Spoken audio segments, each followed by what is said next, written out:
Ici, on est sur l'exploitation Gaigues-la-Chapelière pour les synoviales, donc présentation des groupes d'agriculteurs et du fonctionnement de synovia auprès des fermes, tout le service qu'on pourrait leur apporter. Et donc ici, on est sur la partie agronomie, notamment la partie sur la gestion des couverts végétaux et leur importance sur l'exploitation.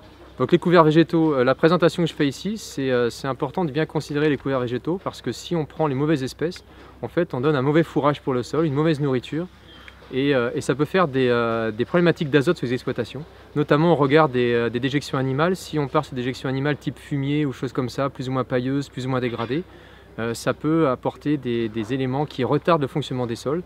Donc si on rajoute à cela de la paille, des couverts végétaux trop développés, en fait on risque d'avoir des gros dysfonctionnements sur les sols et des maïs qui risquent d'avoir des rendements et des valeurs azotées déficientes.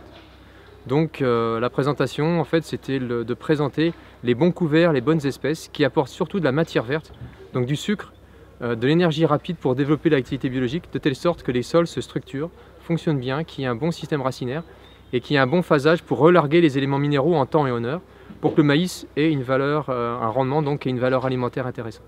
Sur l'exploitation ici, il y a beaucoup de production de dérobés, de production, donc valoriser les intercultures pour faire du fourrage pour les vaches laitières. Donc les dérobés ici, il y a une culture pas mal de dérobés, avec dérobés en culture simple, avec une fertilisation azotée, qu'ils arrivent à avoir une bonne productivité avec des bonnes valeurs azotées. Et la question à se poser, est-ce que ici l'apport des légumineuses pourrait vraiment faire un apport significatif, donc en termes de valeur, de rendement, etc. Et la question à se poser aussi, c'est à savoir si ces cultures de dérobés avec des légumineuses apportent vraiment un plus sur la culture du maïs suivant. Donc les essais qu'on a pu faire en Mayenne allaient plutôt dans ce sens-là. On va vérifier ici sur l'exploitation si on arrive vraiment à ces mêmes éléments. Sachant que la culture légumineuse apporte des contraintes en termes notamment de coût de semence.